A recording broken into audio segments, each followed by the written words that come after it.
What's going on, guys? Thanks for tuning in to another episode of the Red and Gold Standard podcast. My name is Zach Hernandez, and as always, I am joined by my co-hosts Matt Llewellyn and Mike Andrews of Nothing But Niners. We got a great show planned for you guys this evening. We're going to be sifting through all the BS of BA. You like how I did that? We're going to break down all the news, all the latest news. I see a trade just occurred, just dropped right when we hit live here. So we're going to break it all down. Before I toss it over to my guys, if you're watching on X, make sure you hit like and repost. Make sure you're following all of our accounts. Our handles are on the screen. We got to make a new one that has Nothing But Niners on there as well. But make sure you go follow Nothing But Niners. If you're watching on YouTube, make sure you hit like, make sure you subscribe, and make sure you're in the live chat. We want to hear all of your thoughts on this situation because everybody's got a different opinion from each side. Who's at fault? Who's not at fault? Let's hear it because this is the show to do it. Now that I got that out of the way, Matt, how you doing this evening? I'm doing great, Zach.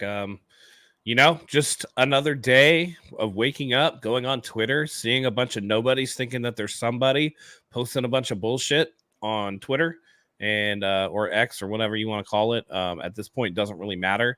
At the end of the day, until one of the usual suspects tweets anything out, I don't care if your name is John, Ricky Bobby, it don't matter. Ben, I don't care. I don't believe any of you. So, as it stands today, Brandon Aiyuk is still tentatively a 49er, and that's where we're at. Okay. Coming out hot. I like it. Mike, how you doing this evening? I am great, except for the fact that symmetry is like a thing for me, and I can't get this thing to sit evenly on my forehead. All right, there we go. I think I'm going to leave it there. I'm doing well, though, man. I'm happy to be here, ready to get this repetitive conversation kicked off, and let's talk some Niner stuff, man. Let's do it. Let's do it. So before we get into the BA news update, a trade just kicked off, right? Like I said, right when we hit live. I'm going to pull up this tweet. I think it's just a signing. It's just a signing. Oh, you're right. Yeah, it's just a signing. So it is for, there we go. The Niners are working on finalizing a deal with former Lions starting safety Tracy Walker per Matt Barrows. Walker has 43 starts, had a workout with SF today, is now expected to sign. What does this make you guys, either of you guys think? I mean, I thought the 49ers secondary was pretty deep, especially with the rookies. Maybe somebody's not quite ready yet. Hufanga, Matt, what are your thoughts on this? Just a depth signing to see what's there. Maybe something. I guess I wouldn't imagine Hufanga's probably quite ready to go yet. I know that there was like a minute where everybody was standing on pins and needles waiting for Malik Mustafa to get off the turf after he allegedly had a knee injury. I don't know. I think this is just one of those insurance things. Again, if you're signing a vet to just like a minimum deal or whatever, then it's essentially you're just having a guy for the preseason. So when you sent this, I thought, man, there it is. Breaking news. 49. At first, I'm like, they're sending BA to the Lions. Mike, what are your thoughts on this signing? Yeah, there's a lot of injuries, and the Niners aren't going to run a lot of guys out there in preseason. Kyle admitted as much. You don't expect to see much of the starters on Saturday, so this is probably to get through the game. They're going to have to test a lot of depth, and they don't want to put too many guys who – the Niners, man, they've been dinged up throughout this training camp. I don't know if I recall so many injuries in training camp. Just nicks and bruises, nothing that is going to stop anyone from participating in the regular season so far. Knock on wood. There was one. The offensive lineman that we signed, and then the same day got put on IR or something like that. Pat Elflein.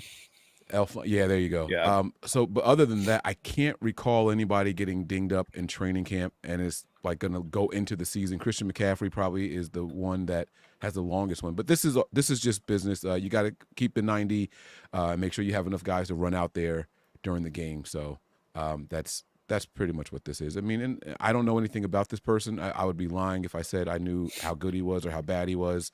So we'll just have to see what happens.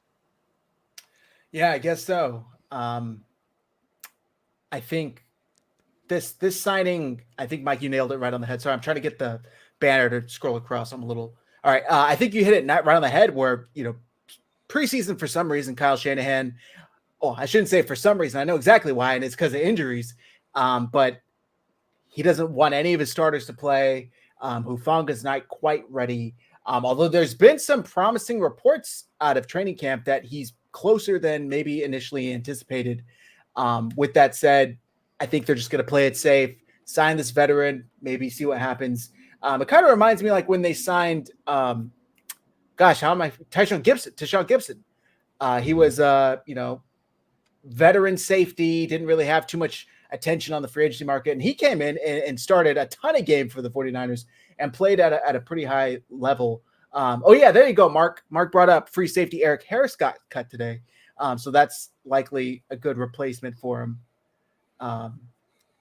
Matt, Zach, Jimmy Garoppolo, RSF Niners. All right. We'll check out the Jimmy video later, throwback. Thank you. All right. Now that the breaking news is out of the way, let's get into what everybody else has been waiting for breaking news. And we all texted each other, I think it was Monday, saying, are we going live? Everybody's going live. What's going on? We're like, look, if something happens, we'll go live right away. If not, we'll go in our previously scheduled day, which is Wednesday. And that is Brandon Aiyuk. For some reason, he has made it clear to the 49ers that he doesn't want to be here at the dollar they're proposing to him. And it looks like there were trades in place to New England, Cleveland, and now Pittsburgh. But New England's dropped out, and there's kind of mixed reports about whether or not he said no to Cleveland. But the main team in all of this is the Pittsburgh Steelers. And we could talk about Ricky. We could talk about, all of the kind of source war that's been going on with all of this. But that's where we're at. And I'll play a video once I get you guys' thoughts on from the insiders of the NFL talking about it. But Matt, what the hell's going on? I mean, is BA gonna be moved? Is he gonna stay? What are your thoughts on this whole drama?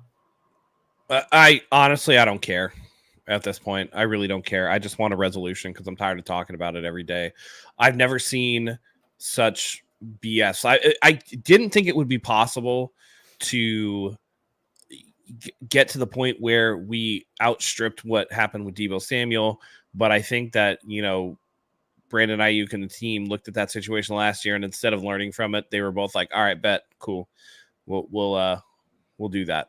So looks like they had a deal set up with the Patriots for, something. I don't know what, but Brandon Aiyuk allegedly shot that down. The reports are they were going to pay him 28.5. So he doesn't want 28.5 to go to the Patriots. He doesn't want whatever the 49ers are offering him. Like it's like that meme that's from The Notebook with what's his face, Ryan Gosling. It's like, what do you want? Like, God damn it, what do you want? Yeah. At this point, either stay or go. I don't care. You're a distraction, and you're taking away from the team. And it doesn't matter if he re-signs or not. There's definitely going to be some type of bad blood at some point. This isn't a Trent Williams situation where Trent Williams is just like, I'm not showing up. This is playing out so publicly in a way that hasn't been the 49ers MO the last couple of years. I think the 49ers are trying to be like, look, this is the market. We're not trading you where you want to go without something in return. I don't think the 49ers are just going to trade draft picks because they don't have to.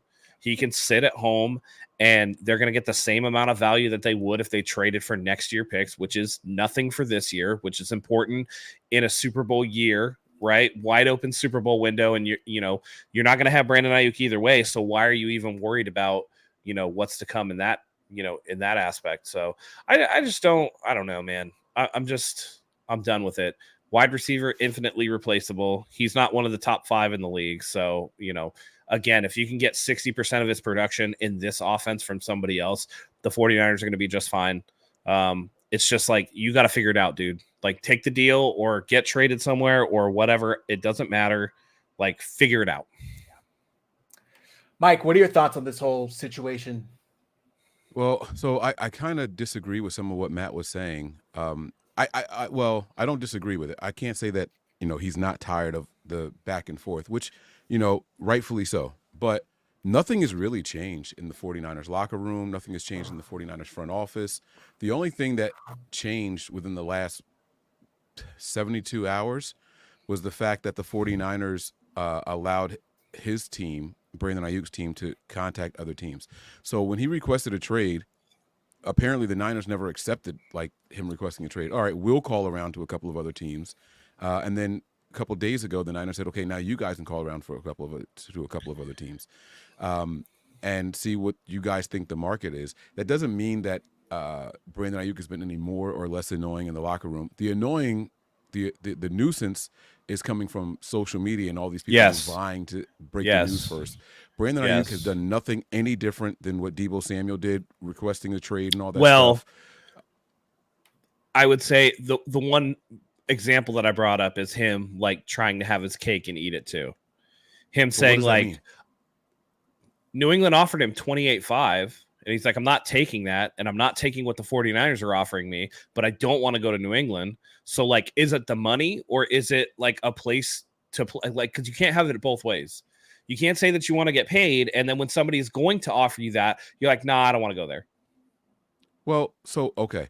The purpose of letting his agent, giving them permission to talk to other teams to find out what the rest of the NFL thinks his value is at, it was just to get a number, in my opinion. Let me speak for me. Let me not speak like it's fact, right?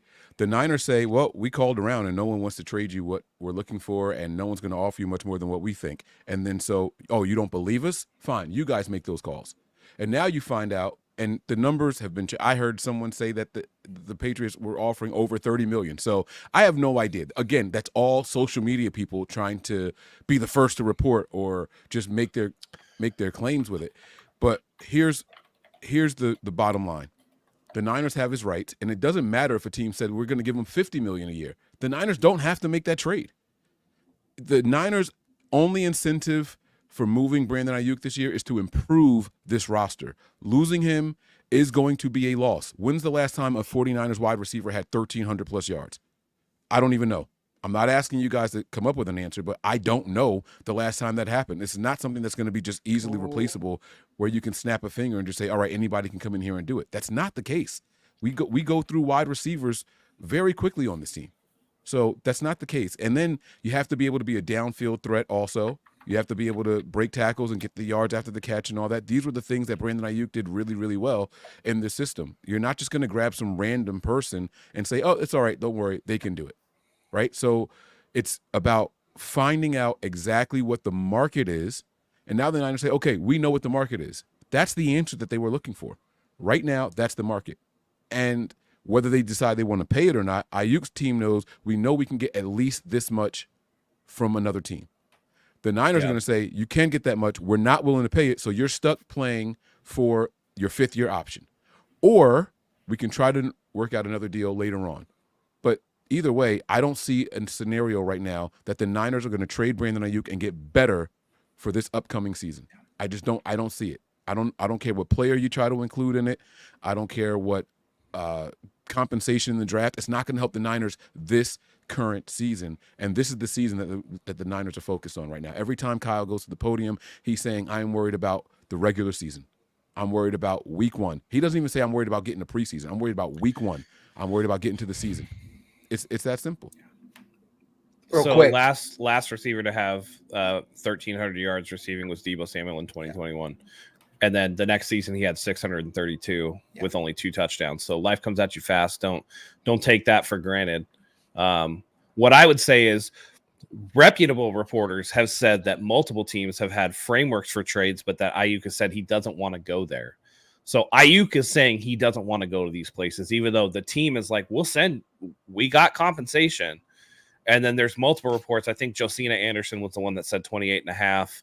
Somebody else said whatever. Like, I couldn't care less what some of these other no source having people are saying. Mm-hmm. But this is a thing of him playing both sides to me. This is a thing of him trying to dictate where he goes, right? While at the same time holding the so you're asking the 49ers for all this money, making it seem like it's about money. And then when you can go to a team where they're going to have the money to give you, then you don't want to go there because they're not good. You're playing both sides of the fence, and you got to shit or get off the pot because it's becoming a distraction for the team. The teammates have to answer for that shit every day. It's camp time now. It's time to get ready for football, right? Nobody's asking really about Trent Williams. They're all asking about Brandon Aiyuk. Why? Because Brandon Aiyuk's the one that's in the news every single day. And even if it's not Brandon Aiyuk necessarily doing overt things. There are the little things like him not wanting to go to Cleveland, him not wanting to go to New England, that is playing a part. He's trying to engineer where he goes, essentially Pittsburgh or Washington, right? From all the reports, those are the two places that he would rather go. But he's fence riding. It's like you got to figure it out, man. Like, is it money, or is it the chance to win, or is it you just want to play where you want to play?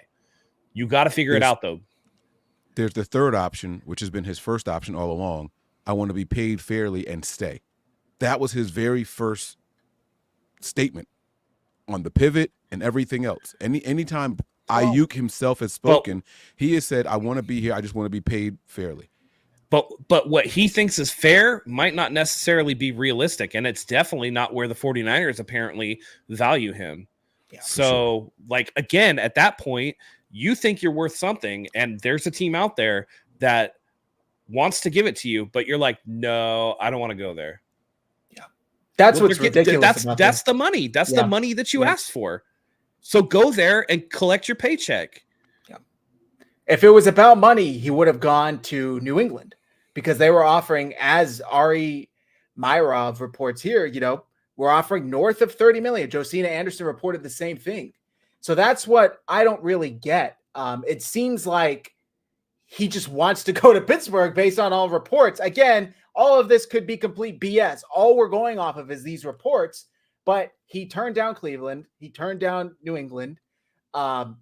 Pittsburgh has been the only one that he's willing to go to. And then I'm seeing reports that he's willing to take a discount for Pittsburgh to make the deal happen. Who knows if that's true? But what I think is a little ridiculous, I get that people are saying I'm not letting him dictate. Regardless, he's going to dictate, because nobody's going to trade for him if he's not willing to sign that extension.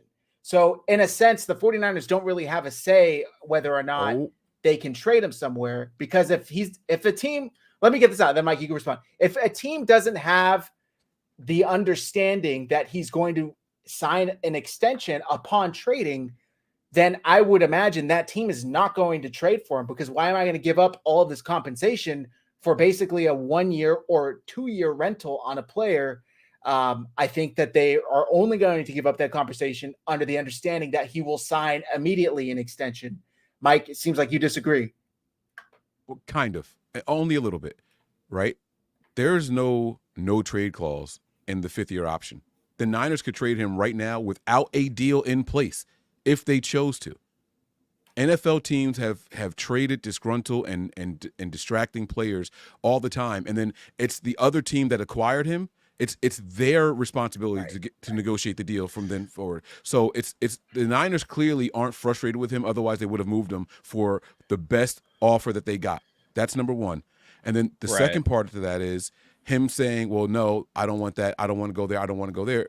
Again, I'm already repeating myself, is that he doesn't want to go anywhere. I want that money, but I want that money here. And it's that simple. Like that's all this is. My point is that other team isn't going to commit to that without the understanding that they're going to have him for a long time. I understand. I totally get it. The 49ers have the ability to send him wherever they can send him to Timbuktu for all they care. They can send him wherever the hell they want. But what's the return? Yeah, the team's not going to get it. It's like, I can sell my car right now that has a blown transmission. I could sell it, of course, but why is a person going to come and give me 10 grand for it when they know they're going to have to repair that transmission? Like, it's not like I'm unable to sell my car. It's just nobody's going to buy it. And that's what I think the situation is with Aiyuk, is no team is going to buy him in a sense where when it comes to trading picks or players, if they're not going to have him for the long term. It doesn't make sense. It's not smart football. We've seen crazier shit. Maybe somebody's willing to trade for him and get a 1 year, 2 year rental, but I just doubt it. I wouldn't see it. So they need that extension. If you're Buffalo, you don't think Brandon Aiyuk sets you over the top when you have to play against the Chiefs? Yeah, but the 49ers are going to be asking for somebody like Gabe Davis in return. The 49ers want, if they're going to trade Aiyuk or whoever's there, I don't even know who's there anymore. Right. No one, basically. I don't pay attention to Buffalo. I know Stephon. They drafted that receiver. Keon Coleman, my favorite receiver this draft. There you go. So Keon Coleman then. Let's just say that. They're going to want Keon Coleman and or a pick, something that's going to help them this year. They're not just going to, like, again, if you're just going to do picks, sit him on the sideline. He can make zero money this year. right? You can find him all of his game checks. He can make zero money. Then you can tag his ass next year. When he doesn't show up, you zero money, and then see how much you're going to command on the open market after two seasons not doing shit. But the 49ers aren't even doing that. They're not even playing hardball. I have heard nothing of him being fined for not being at camp yet. They're allowing his agent to negotiate with these other teams. The 49ers are actually still keeping it above board, and Brandon Aiyuk's the one that can't make up his fucking mind. So he's got to figure it out. Okay, listen, whether it's 28 or 26 or whatever the 49ers offer is, it's that much of a difference. Like, and I'm not trying to like speak to other people's money and shit, but at the end of the day, if they're not going to trade you, and that, you know, if they're really looking for a huge return, which it sounds like the 49ers are, and the alternative is I could take 26 or I could hold out and not make shit. You know what I mean? Even if it's something like, all right, give me like a 2-year deal. Give me a 2-year extension. Right. So that way I can hit free agency. Give me a 2-year extension with because we've seen it before, right? 2-year extension, no franchise tag. And then I control like no trade clause unless I approve or whatever. There are ways that he could layer this to where it gives the 49ers financial flexibility or whatever the case may be. And he can still make a payday in the prime of his career because he's 26 years old. He could hit free agency at 28 with none of this stuff hanging over his head, just free and clear out the door, and then get back to business. Because the 49ers are looking at, we have Deommodore Lenoir, we have Charvarius Ward, we got a bunch of other guys that are coming up. Brock Purdy's got to make his money, and they're not willing to commit $28 to $30 million for a single wide receiver. And I understand it from that perspective. But like he's got to get to the point where he's going to make a decision. Either sign the extension because you want to be paid fairly, or you stay with a team that's going to give you a shot to win, but you can't have it both ways because the 49ers are clearly not willing to meet your asking price at what you want, and you're not willing to go to shitty teams or a situation that you don't want to go to. So we're stuck at this impasse unless the 49ers can go behind and do this whole, oh, maybe they'll get picks and trade that to a third team. It's ridiculous. So I want to read the super chat, and then I want to make the point. But first, our man Silverado Kev, shout out Kev. Man, BA ain't going anywhere. He just wants to get paid and valued as he should. Unfortunately, we're not willing to pay that based upon our offensive DNA. They'll end up meeting in the middle. Hashtag Niner Gang over everything.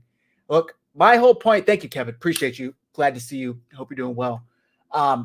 The time to trade Brandon Aiyuk was 4 months ago.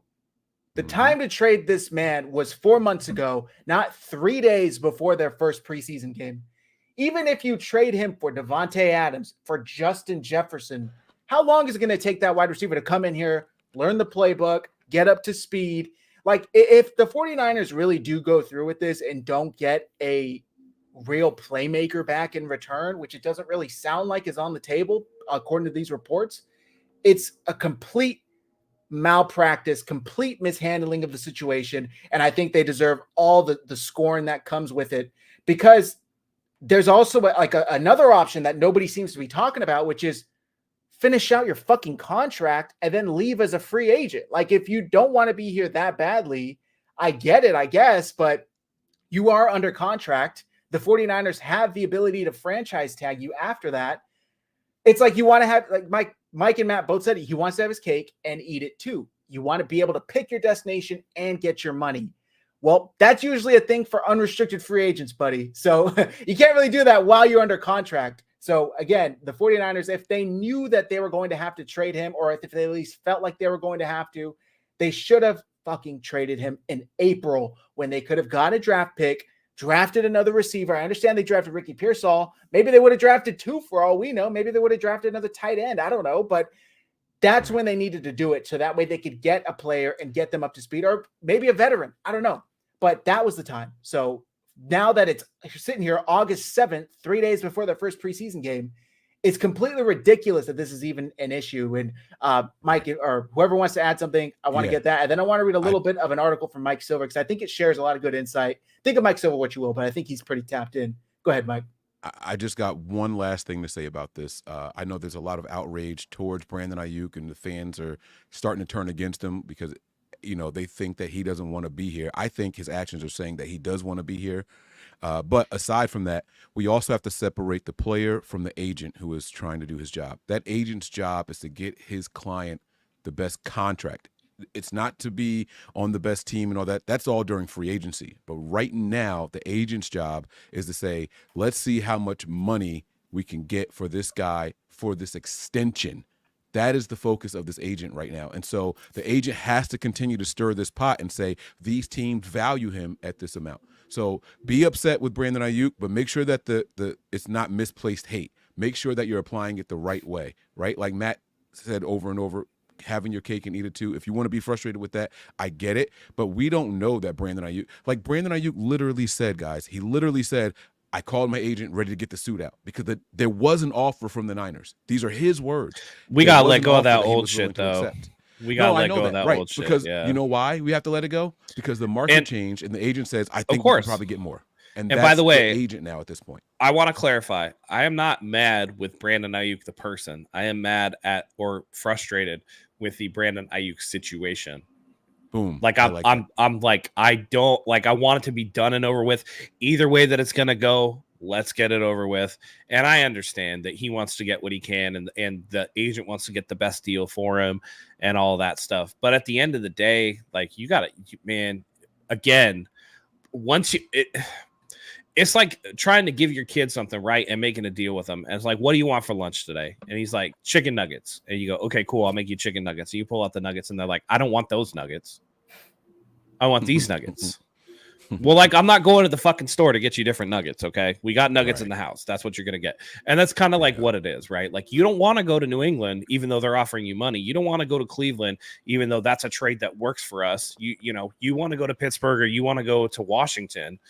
And it's just at the end of the day, every side needs to realize that, all right, we've all hit our head and run headfirst into this brick wall for the last 6 months or whatever it's been. We need to come together as adults in the room and get this thing figured out because Brandon Aiyuk needs to get in football shape. The team needs to have Brandon Aiyuk there or need to have something else in return. And the agent needs to realize that the 49ers aren't going to budge. And my client doesn't want to go to these other places or whatever. We're trying to gauge the market, but he can't have everything that he wants. There has to be some concessions, And at this point, I agree with Zach. I think the further that this goes along, especially if we start getting into the preseason and you see Jacob Cowing or Ricky Pearsall or whoever else start balling out, Brandon Aiyuk's going to start to feel a little bit of that heat, and he's going to be like, all right, shit, I better take what I can get because I can't afford to, sit out the whole year or whatever the case may be. And lucky for him, those guys are both banged up right now and probably won't be playing much in the first preseason game. A lot of stuff is bending in his favor, as much as you can call it that right now.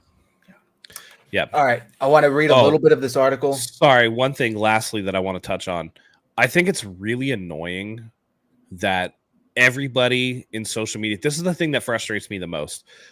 Not only is it people who have no sources talking about that the deal's done, or people who were blatantly saying certain things a couple weeks ago that haven't bore out, like CeeDee Lamb's contract or whatever. I'm looking at you, Pretty Ricky. I think you're full of shit. But what's the rush? Where's the fire? What is the rush for the 49ers to just trade Brandon Aiyuk? They're gonna milk this thing for the best deal possible. And if they don't get exactly what they're asking for, they're not going to do it. At the end of the day, like I said, the team is not playing hardball yet, but they do have that in their back pocket. And if Brandon Aiyuk and his agent are determined that they want this dollar amount and they're not willing to budge, and there's no chance that the 49ers are going to be able to sign him for what they value him at that point, who cares about burning the bridge? You just then you play hardball with the player and see what happens. But, everybody is in such a rush to break the news. Like the 49ers have nothing but time in terms of this. It's like, oh, it's going to be broke today. It's going to be broke tomorrow. It's going to be broke in 10 minutes. And it's all just shit. So, sorry. I'm getting a text. Are our cameras showing correctly? Somebody said that it's just me and Matt. I see me on the screen. I see us three. So let me know, guys. Chat. Let me know if the cameras are being weird. Matt should be in the main screen, and Mike and I should be in the small screen. Hold on, we can check this right now. Let me open up YouTube. I'm on YouTube right now, and I see all of us. So I don't know what that. Oh, let me go to your channel. Maybe 49ers. Yeah, Hive. Brandon said it too. Cameras aren't working. Can't see Mike. Interesting. Mike is look What at are this. you guys watching on? Oh yeah. Can Where's they- Mike? Can they hear me though? Can you guys hear him? I would hope. No Mike. Oh yeah. People are saying he's not here. Maybe leave and come back. I don't know. But I feel like All right. like I'm in the main screen right now, and Matt should be in the main screen because Matt is in the main screen here. Yeah. Weird. This is weird. What a weird one. All right. Yeah. Well, Mike will be back. Yeah, we'll see. All right. Well, you can hear Apparently. him at least. This is something to do with StreamYard. I don't know what's going on. Sorry if you guys have had to stare at my face in the big screen as I'm like texting and stuff. Oh no. The NFL, the Shield has figured out that we're talking too much sense about this contract situation. No. They're trying to get rid of us one by one. Any update? Let us know. Any update? you Can we guys- see oh, Mike again? I see him now. Okay. All right. Hopefully this back? works. Okay. Thanks, guys. Appreciate you guys reaching out and letting us know for sure. That's very strange. And the fact that you guys could hear me the whole time and you guys were responding. So does that mean that they didn't hear anything else? No, they heard you. They heard you. They just Oh. couldn't see you. Oh, Okay. Now Matt's stuck in the main screen, so I don't know what's going on. Oh, and Zach has now disappeared. Oh, now I've disappeared. Oh my god. Oh my God. All right, I'm gonna leave and come back. I don't know. I'll be next, I'm sure. All right. Well, while we're waiting for Zach to come back in, I think that I know he has an article that he wants to read from Mike Silver. Oh yeah, the Mike Silver thing. Yeah. Right. So I don't. Oh, Now let's see. we're overlapped. This is so odd. What the hell is going on? What if we do this? I don't know. I guess we'll see.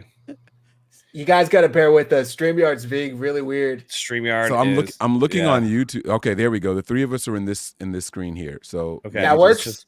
Let's just leave it Yeah. here. That's Okay. the way that it's gonna go, guys. Sorry, guys. The screens are going to be a little messed up. But all right. So let's pull up this Mike Silver article. Yeah.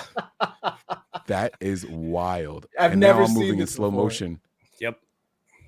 Let me see. Here we go. Okay. So shout out to Mike Silver. Let me pull this up here. Sorry, let me hide this comment. Okay. So this is Mike Silver's article, and it was titled How Brandon Aiyuk Gained Edge on the 49ers in Impasse and Aggravated Kyle Shanahan. For months and months, we've heard that the 49ers have all the leverage as Aiyuk, heading into the fifth and annual final season of his rookie deal, seeks a massive extension. Since May, they've acted like it. According to a source familiar with the negotiations, the 49ers made the second team All-Pro an offer a couple weeks after the draft and haven't engaged since then. Fed up, Aiyuk requested a trade in July when he arrived at training camp a week later and began a hold-in. I viewed it as a sign that he'd lost his nerve and was destined to cave. Upon further review, it's the 49ers who seem to be unnerved. They're on the verge of trading an ascending 26-year-old player as they head into a season in which they're desperate to win a Super Bowl. Why would Kyle Shanahan sign off on such an incongruous strategy? Quite simply, according to multiple sources, the head coach is bothered by Aiyuk's behavior, from the receiver's conspicuous bro hugs to his perceived brooding, and is willing to part ways. Whatever Aiyuk's intent, it's working. Sources indicate that 3 teams are willing to pay him more than the 49ers' last best offer, all of which have discussed possible trade terms with San Francisco. Because no trade can happen without Aiyuk agreeing to show up for a physical and, for all intents and purposes, accepting the contract extension, he has been able to exert his will. He has been hesitant about playing for the Patriots or Browns, but that could change. Joining the Steelers, who, as of Tuesday morning, had not offered compensation to the 49ers' liking, might be more enticing. He's carefully weighing the options, considering which move would be the best for his young family and assessing the positives and negatives of each situation. The 49ers hope to create a fourth option, Aiyuk staying as Brock Purdy's preferred target for years to come. They have a funny way of showing it. Their last offer to him, somewhere in the range of $26 million a season, has aged poorly in the ensuing 3 months, with last week's 4-year, $110 million extension signed by the Bears' DJ Moore, the latest example. The market is the market, and the Niners appear to have a lesser view of Aiyuk's value than do numerous other teams. Yes, the 49ers can force the issue with Aiyuk. They can tell him to start practicing or risk fines and suspension absent a legitimate injury, and they can insist that he play for the $14.1 million he's due this season and remind him they have the rights to use the franchise tag to retain his rights after 2024. Right now, however, with 3 teams vying for his services and putting their money where their mouths are, Aiyuk appears to be the dude in control. How do we get here? Heading into the draft and during it, the 49ers had trade talks involving Aiyuk and Deebo Samuel while using their first-round pick on another wide receiver, Ricky Pearsall. It's a clear indication that either Aiyuk or Samuel would be gone after 2024 or possibly sooner. At that point, Aiyuk wanted to stay via a long-term deal, and the Niners, as they made their offer in May, apparently thought it could get done. Things change. Ayuk's trade request last month rankled high-level members of the organization, as sometimes happens. As is Holden, it turns out, cranked up the pressure another notch. In retrospect, it was well played. Come to camp, avoid daily fines of $40,000, sit out practice, and annoyed your head coach to the point of exasperation. Smooth move. When a player holds out, or as is currently the case with 11-time Pro Bowl left tackle Trent Williams, Shanahan can compartmentalize and ascribe his absence to the realities of the business.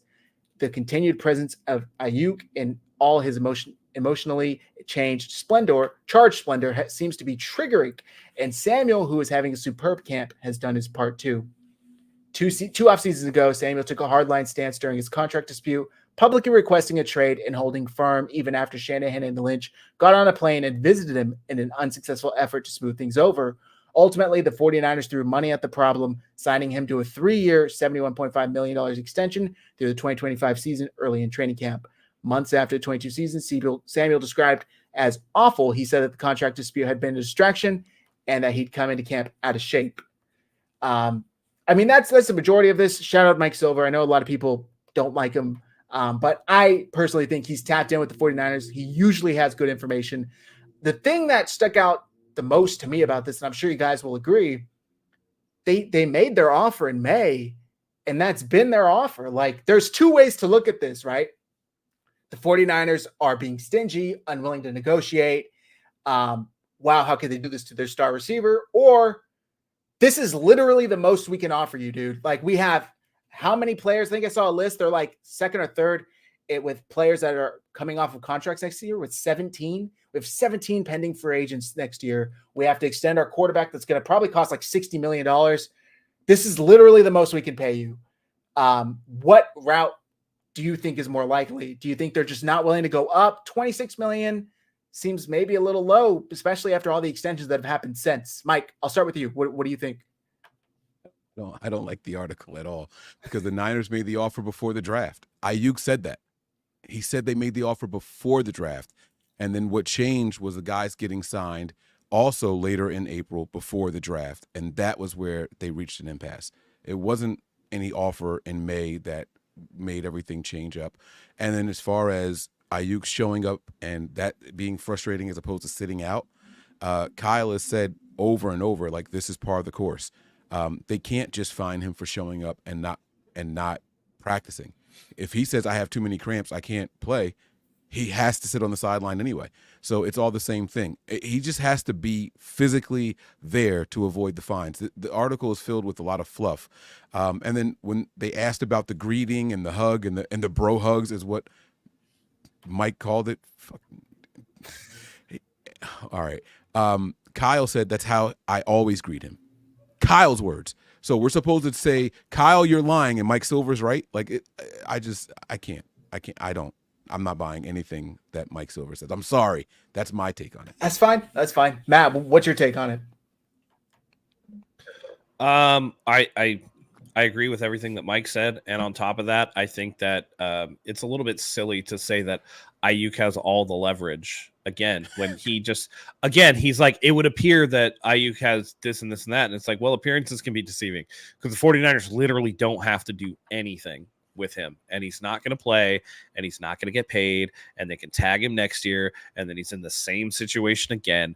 And time again, we've seen if the team just sweats out the player eventually caves. We've seen it before. We will see it again. I think that's what the 49ers are doing here because they don't have to move him. Again, if you're not getting what you want in return, And it sounds like the 49ers want an impact player in return. And you got people saying there is no player involved in this and that. They're not going to just do it for picks, because if it was for picks for next year's draft, then why trade him at all? Because you're having the same exact issue, right? You would just set him on the side. They could just tag him at the end of the season and then trade exactly. Him. So there would be no point. And in the meantime, maybe work on an extension over the course of the entire season when he's sitting out, watching the team have success, or watching this guy have success or that guy have success. Absence makes the heart grow fonder. He's sitting on the sidelines going like, damn, dude, that should be me. That should be me out there. That should be me. And then all of a sudden, 26 or 26 and a half or whatever the case may be, it doesn't sound so bad. So this whole like Brandon Aiyuk has like all the leverage and stuff, that's not true. It's not true in any way, shape, or form. There's so much context that people are ignoring. Like, do you realize that if the Niners just make him play out this season, he has to get an accrued season. Otherwise, they start this process all over again. Thank you, Le'Veon Bell. Right? So he has to play. Right. If he doesn't play at all, if he doesn't play the 8 games, then it doesn't count, and he's on his 5th year again. Right? Exactly. Yep. Exactly. So again, that's the Le'Veon Bell rule. From the Steelers, talk about all those teams, right? From the Steelers, right? And then what happens is if he doesn't do that, then boom, you're right back where we started all over again. And then let's just say that there is no contract extension. He plays on the 5th year option and they let him walk, right? Even that by itself dictates what the trade compensation would start at a minimum. They're going to get a 3rd round pick for him because he's going to get one of the highest contracts as a wide receiver in the NFL. So now you can't even call the Niners with a trade offer less than a 2nd. You can't. So none of that makes sense to me. Like the contract negotiations are right in front of us. We're just choosing to take the emotional route and try to make it something that it's not. Like we gotta step back and take the emotions out of it and really look at what it is. The agent wants to know what his value is right now today, and then he wants to bring that back to the Niners and say this is what we're looking for right here because teams are willing to pay that now, including a trade. By the way, if he was a free agent, he would probably get a couple million more per year because they don't have to give up anything to acquire him as a free agent. So the Niners played that very well, in my opinion. Like, okay, fine. Go ahead and see what the teams are willing to offer you, knowing that it's going to be $2 or $3 million a year less because they gave up a 1st round, 2nd round, or player to acquire him. Like that, all that works in favor of the Niners. And that's if they decide not to tag him. Right. So they could decide to tag him. Come on, man. Again, if you're talking about extending somebody like Brock Purdy, or if you want to, extend somebody like Diamador Lenore or Charvarius Ward or whatever, you might have enough money coming off the books if you restructure other guys that you can cover his tag as a guarantee and then have these. Brock Purdy's contract's not going to hit until 2026. So there will be no new money on that until 2026. So they don't even have to, deal with that at all. It's just, again, and like Mike said, Le'Veon Bell rule, the longer he sits, the more his value kind of goes down a little bit. The more that he's at risk for getting hurt when he does come back. And the more that, again, he's going to be willing to potentially take what the 49ers offered to begin with because he's not out there. He's not making an impact. It's a what have you done for me lately league, and the league's memory is very short. So we've seen, and again, we've seen this, right? We've seen Tyreek Hill move on from Kansas City. Kansas City's still good. We've seen, Odell Beckham go from one place to another and then all of a sudden become injury prone and not be able to, do what he used to do or whatever. The minute Odell went from the Giants to the Browns, it was a big problem. Amari Cooper, who was once thought of as a super stud, has been around on multiple teams. Even somebody like Devontae Adams is somebody that, at the end of the day, Green Bay was like, all right, you're not going to be here anymore. And did Devontae Adams make the playoffs last year? No. Did the Green Bay Packers? Nope. Absolutely. They did. So you got to be careful what you wish for, particularly at the wide receiver. I've said it time and time again. It's the one position that's completely dependent on somebody else for you to make an impact.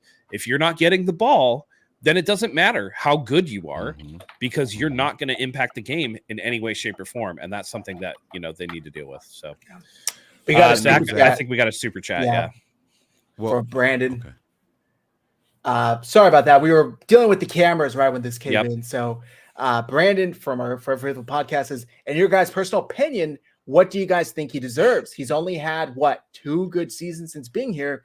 Do y'all think he's in the same tier as Justin Jefferson, A.J. Brown, to even get that kind of money? Thanks for your contribution, Brandon. Appreciate it. AJ Brown got paid last year, right? So no, he got paid. He got paid again this year. Yep. Okay. Yeah. Yep. And Devontae Smith. That's and right. Tyreek just got extended. DJ Moore got his contract. I would say,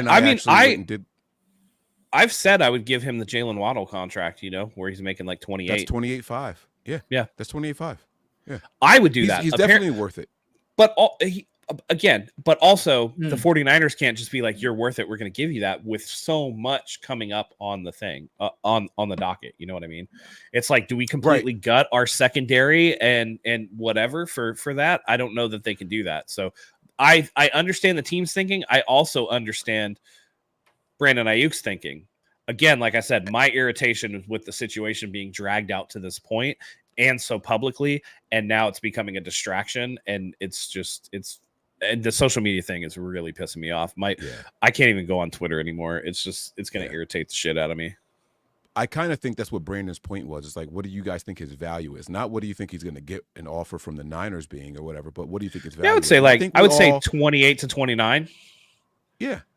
Yeah. I think we all are in the same ballpark with that. I do have a question for Zach after he answers or responds to the super chat and to the article. Mm-hmm. I do have a question for you two guys after that. I think that if the article is true and they really did offer 26.5, 28 should be reasonable for the 49ers, because let's be honest, it's been like a widely known concept that you can't get top dollar and chase a ring simultaneously. It's like players will get their money usually early on in their contract, and then they're like, all right, I've made all my money. Now I'm going to go take a discounted rate for a shot to actually win a championship.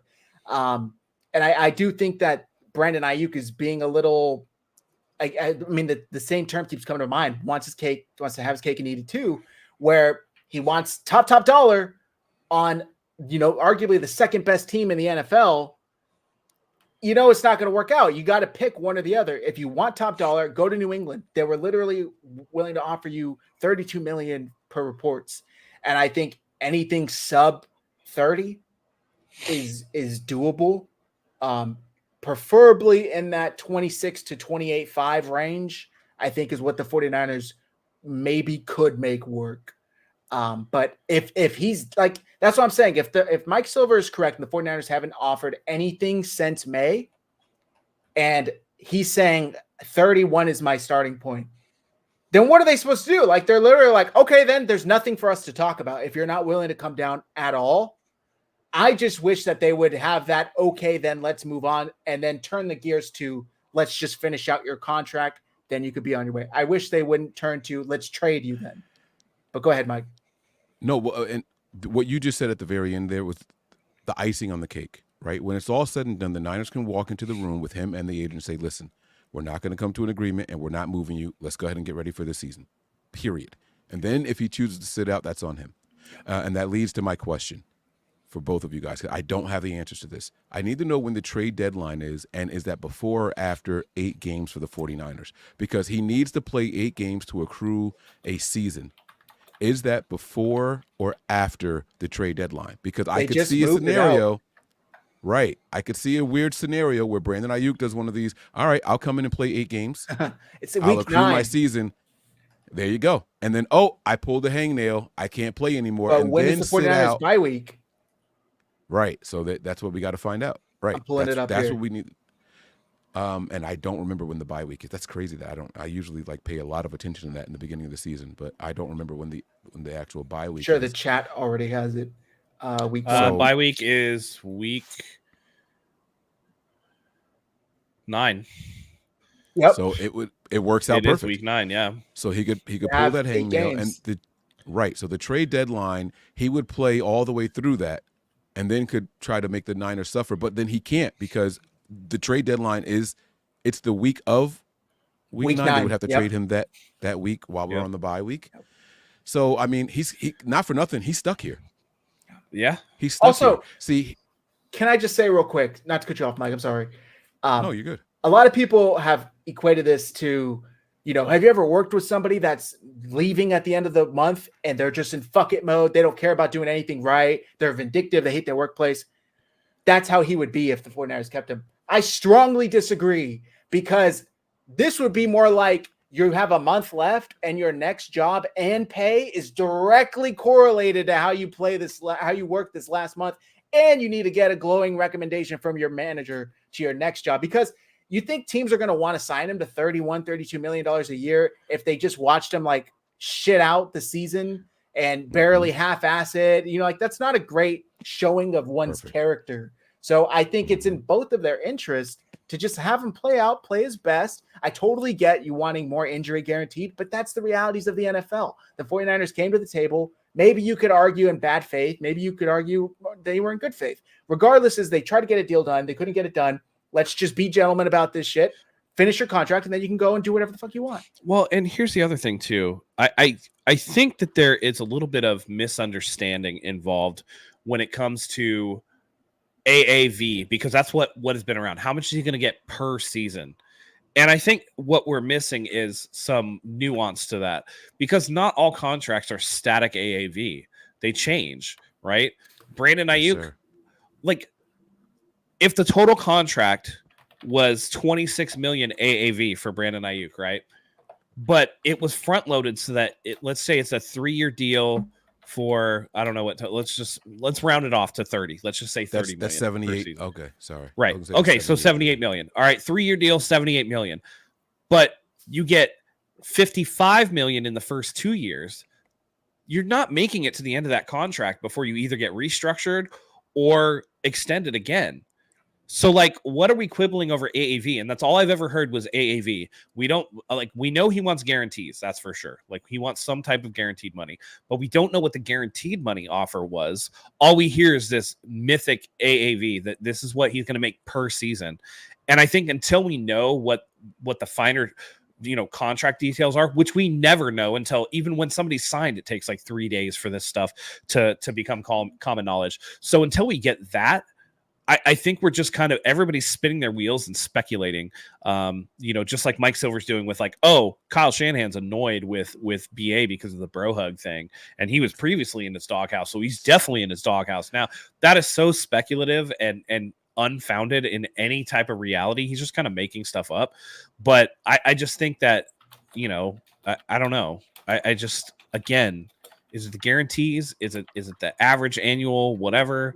But 49ers throwback. Matt, 49ers had to learn the hard way with Eric Armstead. I mean, he's injured. So did they? Did they? I don't Aaron know. Says, Trent, look at Trent's contract. He got his guarantees and now it needs more. Yeah, exactly. So Trent Williams, a perfect example, who got restructured last year, got a bunch of money as a signing bonus, and is now all right, I have no guarantees left. So now I'm going to hold out again. Again, he's under contract. Trent Williams, guys, is under contract for 3 more seasons, and he's holding out already. They never make it to the end of the deals. So again, what is the quibble? We don't know. And until we know, we can't really, it's just all speculation. But it's super frustrating either way. Armstead has been injured, Strawberry. He's been injured. Yeah, since the end. He injured his foot. In the playoffs. He injured his foot again. Yep. Surprise. Hey, best wishes. Hope you do well. CMC, same thing. Yeah, and he got his contract modification. This is where Brandon Aiyuk, if it was about him being a little emotional, this is where it would play a part, right? Debo got his money, Kittle got his money, Warner got his money, CMC held out, he got his money. I'm assuming you guys are going to pay Trent. What about me? I've been doing my part. I've been keeping my head down. I've been playing above what the expectations are. How come I'm not going to be the one to get paid? And he also knows I need to do this before they pay the quarterback, right? There's a deadline, and it's not about what any of us think the deadline is. It's not about the end of this 5th-year option. It's not about next year and the tag option, right? It's 2026, like Matt said, when they have to pay Brock Purdy. Right. Yep. That's the big one. So Yeah, that's what it's really all about. We just gotta, like I said, we gotta take the emotion out of it, and it's hard to do because we're passionate about it. We're fans of this team. We're fanatics of this team, and all of us just want one. The same thing that the players and the coaches want. We all want to get that Super Bowl. We want to go out there and win, right? But Brandon Aiyuk leaving does not make this team better. I'm sorry, it doesn't. There's no way you can spin it and try to make me feel. And I don't think anybody thinks that it does, but when I see somebody like Chad Ochocinco go on a show and say, or I guess is he Chad Johnson again? I'm not sure.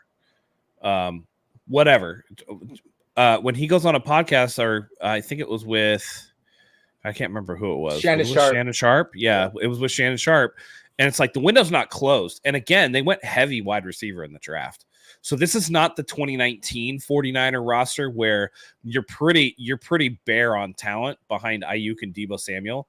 You know, if you think that Ricky Pearsall, a first round guy, is going to contribute something, and based off of history, the 49ers, again, minus Catboy, again, he was balling out in the Hall of Fame game, baby. Oh man. Oh, he was so good. So good for the Bears. Deebo Samuel and Brandon Aiyuk both had over 800 yards receiving. I'm not saying that that's going to equal what Brandon Aiyuk does, but then you start to rely maybe a little bit more. Deebo Samuel's like in the best shape of his life or whatever right now. You have George Kittle, who looks really, really good. So you have Jacob Cowling. You have Jawan Jennings having I guess he's like the big time standout in camp, looking like better than everybody. There are options there where the 49ers don't necessarily, you're not going to get 100% of Brandon Aiyuk. What you're going to get is enough of a replacement for Brandon Aiyuk where it doesn't hinder your offense to the point where you can't make a run.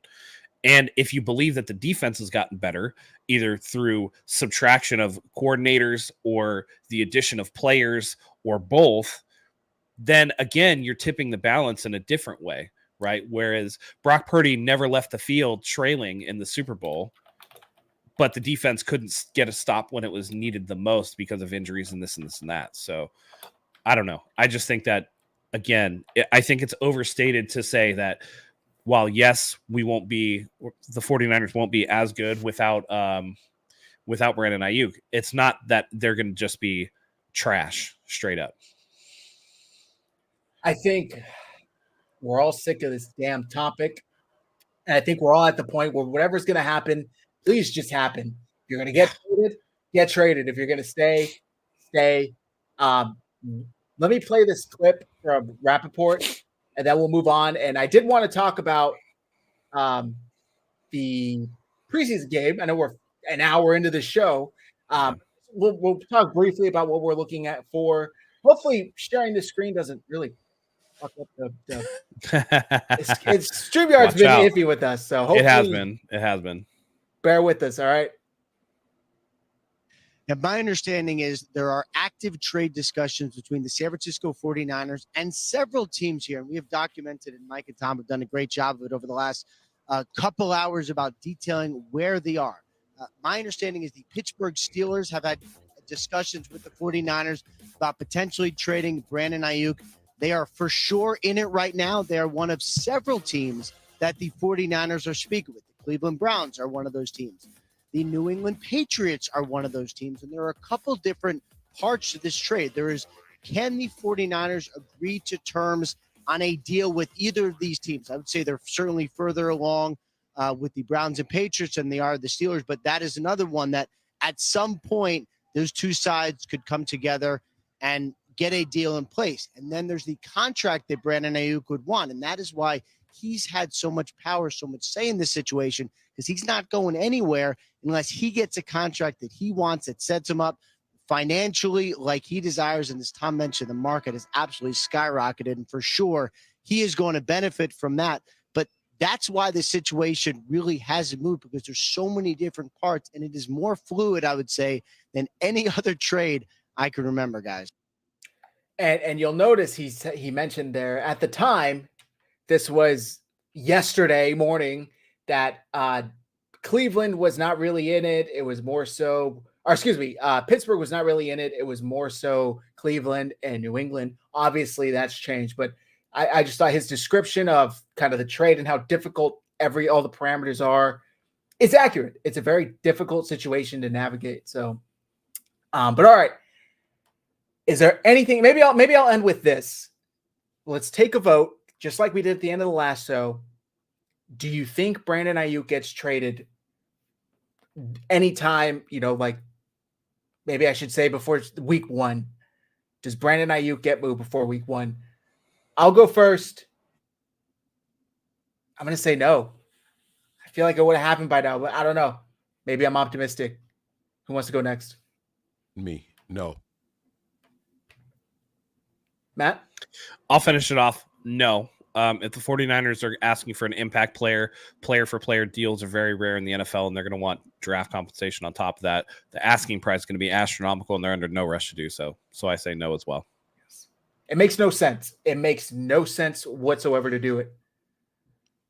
Mike? What are you guys hoping to see from the preseason?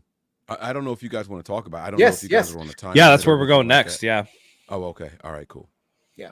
So as far as preseason, the 49ers, in case nobody knew, there's actually a preseason game this weekend since we've been all caught up with this damn Brandon Aiyuk drama. The 49ers take on the Tennessee Titans Saturday, I believe at 4:00 p.m. Pacific time. 49ers football is back. Kyle Shanahan, I think, said that like most of the starters won't play. Obviously, some linemen and special teamers, they may have to because there's no depth there. So we'll probably see, Joshua Dobbs. I'm not even sure who the third string quarterback is, if there is one. But we'll see a lot of backup. We have Brandon Allen and Tanner Mordecai. I don't know That's which right. one's going to take the higher slot. Yeah. Thank you. That's right. I would assume Tanner Mordecai will probably I think it'll probably start Joshua Dobbs, then go to Brandon Allen, and then the second half will be like all Tanner Mordecai. Yeah. I agree. But as far as what we're looking for, I'm really interested to see this secondary. Hopefully these rookies get some playing time. Mustafa, Green. I'm really eager to see what they're going to look like. And sorry to take two because I hope I'm not stealing one of your guys. But D. Winters, all of the reports out of camp is that this dude is balling out. He's looking like the second best linebacker on the field. Where was this in February? I don't know. Really wish he was at that level back then, 6 months ago. But that's okay. You're like that now. Hopefully he turns into something because Drake Greenlaw isn't going to be ready for a few, maybe another month and a half. So hopefully D. Winters, that training camp progress and promises turn into something come week 1. And that starts in the preseason. Mike, I'll go to you. What are you looking for? Yeah, I was going to go with the linebackers, but I also want to see the depth of the defensive line. I mean, Chris Kocurek is the highest paid position coach in the entire NFL. Last time I checked, I don't know if that changed this offseason or not. And not for nothing, I was probably most disappointed with the production of the defensive line last season. And the Niners have been notorious for throwing a ton of resources at it, whether it be draft picks, free agents, a combination of the two. And so this offseason, it was a little bit different. I don't think that they invested nearly as much. This is the first draft that I can recall where no defensive linemen were taken, not a single one. And so what does that speak to? Does that speak to the players that are already here and their confidence in them? Now, I know in free agency we did go out and get Malik Collins, from the Texans. But yep. And Yader Gross Matos. Yeah, well. Right. Mm-hmm. So they went out and did get a couple of pieces in free agency. They didn't really invest anything in the draft. I cannot wait to watch these defensive linemen play. Not named Nick Bosa, not named Javon Hargrave. So that's going to be it for me. Yeah. Jordan Elliott as well from the Browns. That's right. Yep. That's right. Matt, what are you keeping a close eye on? What are you eager to see from this team Saturday? Yeah, linebackers, like you said, D. Winters. Who's going to take over that role and fill in.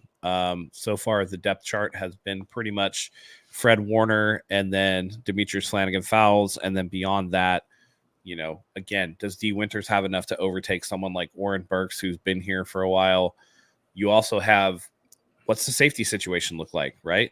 They just bring in a guy, Tracy Walker. We know the starters probably won't play, But again, Malik Mustafa has got to show something, right? He's probably going to get reps. The rookies usually do.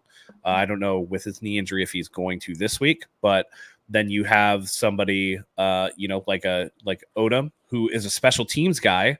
I want to see what Jake Moody looks like, if he has improved a little bit, and with his, just his all around mindset, if he's still pushing that ball to the right, or if he's kind of finally figured that out. And then for me, obviously, there's no quarterback controversy for QB1. However, the reports out of the camp is that Tanner Mordecai has looked better than both Brandon Allen and Joshua Dobbs. Can you roll with a rookie behind Brock Purdy, which would be fitting because Brock Purdy they rolled with behind Trey Lance and Jimmy Garoppolo. They kept 3 quarterbacks on the roster. Is this another 3 quarterback situation, or do they feel comfortable enough? Because I don't think with the reports that Tanner Mordecai is going to be able to be stashed. And then lastly, do we know if Dominic Puny is going to play? I think if Puny's not. If Puny plays, I want to see that because it looks like he's been getting reps with ones. And so, that's going to be interesting. Oh, lastly, because it's getting reps with ones just popped in my head. Matt Breida was getting reps with ones today. So the backup running back situation, because Elijah Mitchell is hurt. Christian McCaffrey's not going to play at all in the preseason because of that calf injury. You have Jordan Mason, who's apparently come on, and you have guys that have been in the building before. And we want to see, again, Garendo has a hamstring injury, no timetable for him to return, but there are guys, and I can't remember his name, but there was like an undrafted guy that's apparently been doing really, really well. Schroeder. Yep. So looking at him is going to, again, can one of these unexpected guys take the place of a vet on a team with Super Bowl aspirations that's really, really talented? That would show a lot. And so those are the things that I'm really interested in going forward. And also, who's our punter going to be? Because Wisnowski's nursing a knee injury as well, isn't he? Right. Yes, he is. Now, they did say that he was back on the field, but he only held snaps today. He did not do any punting. So it'll be interesting to see. We'll see. They'll probably have to, hire a punter guy. Hire a punter guy for a day. I'm surprised that neither of you guys, including myself actually, didn't say wide receiver. You got no Brandon Aiyuk. You know that Debo's not going to play. Well, Pearsall's not going to play either. Pearsall's probably not going to play. They have not committed to JJ. Cowing playing. Juwan Jennings might not play. So if I'm looking at like Chris Conley and crew, I'm like not super interested in that. I almost half expect them. I mean, the guys that I feel like are going to make the team are not going to play. I guess Trent Taylor. What does he look like after 3 years away? But again, if we're gonna get our 8th Jordan Matthews signing again, then I'm not super excited about that. So yeah. 49ers Throwbacks asking if we are going live. I don't think I can Saturday, but are you guys? I don't know when you guys were planning on. I can do Sunday. Sunday, Mike, are you free Sunday? Yeah, after a certain time. I will be free on We'll Sunday. Schedule it. We'll schedule it. We'll schedule it. Event planned at my father's house, but I do plan on going live after the game on Saturday. It should be probably somewhere around 11 p.m. So I should be back home by then. We do have an event on Saturday, and I plan on going live at some point to do an overreaction show. Yeah. Got it. So you can check out Nothing But Niners Saturday night, and then we'll try and go live Sunday evening. Go ahead. We also didn't mention the new kickoff. Like I'm dying to see how the Niners play that. I was watching the Hall of Fame game, and there was a couple of penalties after the first one. It was weird. There seemed to be a penalty after each one, but I also noticed both teams declining the penalties that were happening to the opposing team. I don't know if you guys paid attention to that at all. So I want to see why teams. I still haven't figured out why they were declining the penalties. Does that mean it's a re-kick, or does it mean that you get the ball 5 yards closer? It might mean, especially the ones where there was a couple times where people would move off the 35 too early or whatever. I think that's an automatic re-kick. So if they got a good result on the return, they wouldn't want to re-kick to risk getting the receiving team getting a better result. So they just take it as it is. So gotcha. Very interesting, but it makes it. I guess they described it on the Hall of Fame broadcast about the it being like a running play at this point now. That's what it looks like. It looks like a handoff. You got all the blockers 5 yards apart. I don't hate it right off the bat. So that I don't, for whatever that's worth. Yeah. Jose's asking about Danny Gray. I'd be interested to see Danny Gray. Can you offer anything? Also, while we're on receiver, Ronnie Bell was the fucking preseason star last year. He made a name for himself as a 7th round pick and made the roster because of him balling out in the preseason. Will that return? Will that repeat? Guess we'll see. Did the kickoff look much different based on the field position? Not really. Like I thought people were starting with longer field position, like further away or whatever. But the rule is weird because like you get the ball at the 30 if it goes into the end zone and you do a touchback. And then unless it bounces in the landing area first. Has to go between the 20. It's something that we're going to have to get used to, but I think that, and it looks to me like most teams are trying to avoid touchbacks, that they're actually trying to kick it into the landing zone. So because there is a rule that you can get it at the 15, it's got to land at a certain point and then call for a touchback or fair catch. And then it would only go to the 15. A certain zone, then only goes to the 15. So that's why they weren't kicking into the end zone. But the NFL said for years that we want people to even pay attention to the kickoff because that was the time to go and get snacks and all that stuff, right? So they found a way to do it.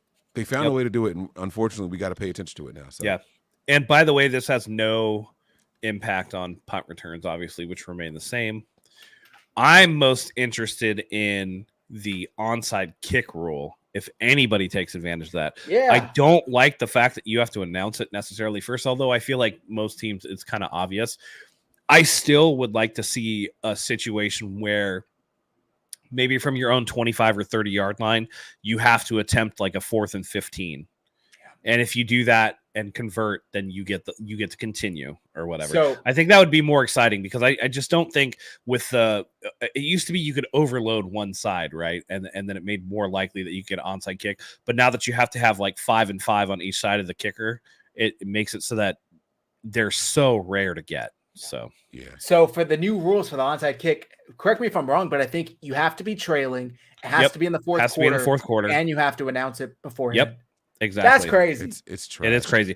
Because I will say one of the most exciting plays that I've ever seen in my life was the Super Bowl, New Orleans and Indianapolis, where Sean Payton had the balls to onside kick the second half kickoff, and they got it. So I feel like that's taking something out of the game. But, to Mike, what you said, they want them to watch everything, and even onside kick sometimes you're just like, they're not going to get this, They moved the extra point back just because they didn't want it to be automatic. I think it's much of the same thing. So who knows, man? We got another super chat from our guy, Gray Fox 198. Thank you, Gray Fox. Hey, fellas, I'm ready for another season and back to listen to the best 49ers pod after being away from football since the Super Bowl. I'm ready to be heard again. Appreciate the kind words. That's nice. You got to take some time away. It's definitely healthy to get your mind clear and ready for pain yet again. Here we go. Another 4 months of agony. I try to tell you guys, prepare for glory, anticipate pain. It's been my log off for years now. It's what it is, man. It's what it is. Yeah. Very smart. Very good. Was there anything we didn't cover that you guys wanted to discuss? Anything you're looking for Saturday? Anything that intrigues you?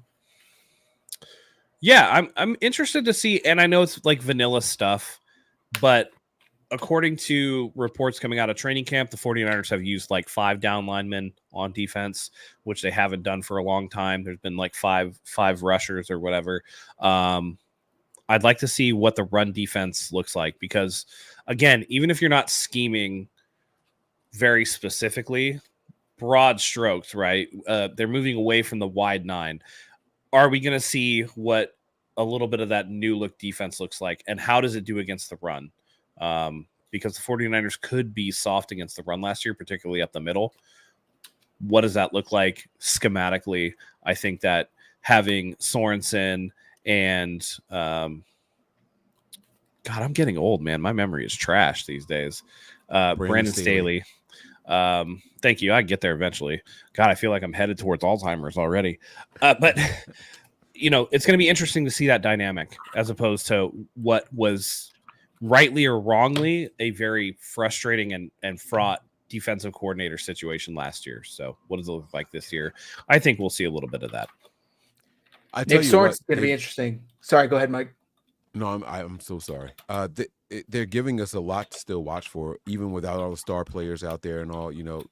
There's plenty to watch for, so we should definitely be tuned in and realize the depth of this team. And let's be real, fellas. It's the red and gold out there. Like, it don't matter if it counts or doesn't count. Like, it's just good. It's going to be good to see the 49ers logo on the side of that helmet and the team running out there and Kyle being on the sideline and just football's back. And I couldn't be happier about that for sure. Yeah. It may be weird, but I'll probably do it again this year. But last year I was driving home the first Monday Night Football of the year. And I could be wrong, but I'm pretty sure that was when Aaron Rodgers tore his Achilles, right? Like that was that first. Oh, game. It was. Yeah. And created one of the best memes in history. Yeah. But just that feeling, knowing that you got football waiting for you when you get home. And I was like getting teary eyed. It's like, oh my God, it's the best time of the year. It's back. And that's how I'm going to feel this year once September 9th, 8th hits, because the 49ers play that Monday. By the way, if you guys September 9th. That Monday and Tuesday off yet, ask for it off. I already got it off. I got it off like 2 months ago. So Monday and Tuesday, since the 49ers play Monday night, go get it off. Go get it off right now. And fuck it, while you're at it, go get the Super Bowl weekend off too. Might as well. Even if the 49ers don't make it, it's always nice to have off. I always tell the group chat, make sure you get the second weekend of February off. So, all right. If that's going to do it, I think we're going to wrap up here. That's correct. No onside kicks in the first 3 quarters. New rules. You got to be trailing. It has to be in the 4th quarter, and you got to announce it. So, kind of weird. Do you guys think it's weird that Kyle Shanahan plays his starters so little, whereas like Andy Reid plays his a good amount? Not really. Not really. I feel like they do all their work in practice. Sean McVay doesn't play his starters at all in preseason. They won a Super Bowl doing it. So I mean, it's Matt's right. It's all about what they give in practice. That's where they really get down to it. So and by the way, in practice, I feel like the 49ers have the least full contact days out of any team in the NFL anyway. They're very conservative with that. I think the 49ers are just that's just how they are. So no worries. Too many players getting carted off. Yeah. I want to give a shout out to Deebo Samuel for participating in every single practice, minus the one vet day that he finally earned. That is a change since he's been a 49er.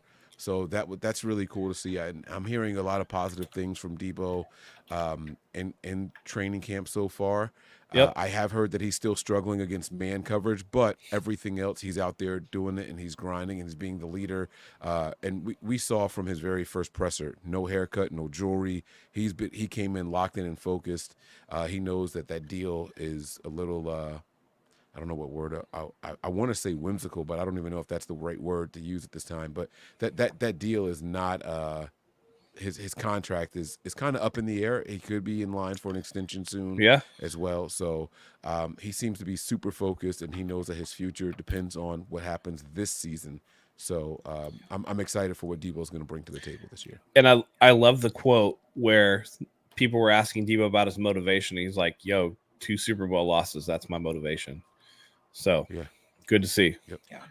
Finally. Yes. All right. That's going to do it for tonight's show. Thank you, everybody, for tuning in. We appreciate you. Football's back. The next time you guys see our faces, the 49ers will have played and won their first preseason game. By the way, I bet the Bears would win that preseason game. And since it got called off, they null and voided my bet. They won. They got it. They got the win. Like, it's literally – that's for another day. Mike. Damn. Yeah, I did something similar. I bet on, I don't know if you guys are into boxing at all, but there's a Devin Haney and Ryan Garcia fight. I bet that Ryan they Garcia no contested it. But I bet and cashed it in when I heard they were going to argue against it. So I cashed it in and got my money. So you got to cash in quick enough so that they can't take it back from you. That's the way I got around it. So until the suits show up outside of your front yard. Hey, hey, where's our money? For my money, then good luck, because that shit is gone right now, bro. So they're not getting anything from me. They're like, hey, young man, Do you like both of your kneecaps? Because we could take one of those. As far as where to follow me, man, you guys give us a follow on Nothing But Niners on YouTube, and then head on over to the Patreon, patreon.com/NB9ers. For those of you guys out there who don't want to pay the steep price for Sunday ticket, Nothing But Niners Patreon is the place to be. We provide it for anybody on the $5 tier and higher. You will get all of the games throughout the regular season. So head there, patreon.com/NB9ERS. And the best part about that is when I would attend a game, I wasn't able to stream it at the same time, but now I taught my wife how to do it for me. So she is all locked in. Even if I am not here, I am going to the Seattle game, but she will be able to man the station for me and hold it down. So make sure you guys are locked in. Patreon.com/NB9ERS. You going to the preseason Seattle game? No, I'm week 6 in Seattle. At Seattle. Oh, that's cool, man. Yep. I'll be there for week 13. I don't know. Chicago Bears. Okay. Oh. All right. Yeah. See? Yeah. So. Oh, and the other game is one in Florida in December. My daughter's birthday is December 19th. And so right after that, they play, I think, the Dolphins. So I take all of my kids on their first flight after they turn 10 years old. That's a tradition in my family. She turns 10 in December. So that's the game that we're going to. Did you say in Florida? That game's in Miami? That's awesome. Yeah. You took your other daughter to Jacksonville last year, right? To the Jacksonville game. Yeah. Badass. That's All awesome. right. Thank you guys. Matt, please do the honors. Carry Yeah, out. absolutely. Hell of a show. I'm sure that this will be nonstop drama for the next however long.